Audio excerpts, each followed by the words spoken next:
Hello everyone and welcome back to my channel, and in this short video I will tell you that how you can easily copy the link of a post on Reddit application. That's quite simple, interesting and easy, so make sure to watch the video till end so you don't make a single mistake.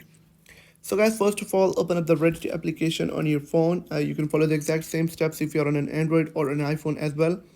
Now for example, you've came across a random post or a video on your homepage of Reddit account and you want to copy the link of that particular post or video and you want to share it.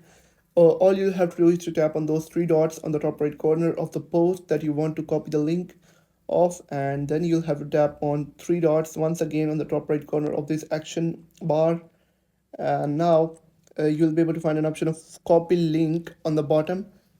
All you'll have to do is to tap on it, and then it says copy to clipboard, and you can share this link to anybody on any platform like WhatsApp, Facebook or Instagram, or Facebook Messenger. So I hope you found the video helpful. If you found the video helpful, make sure to like the video and hit that subscribe button, and if you have any questions about the video, let me know.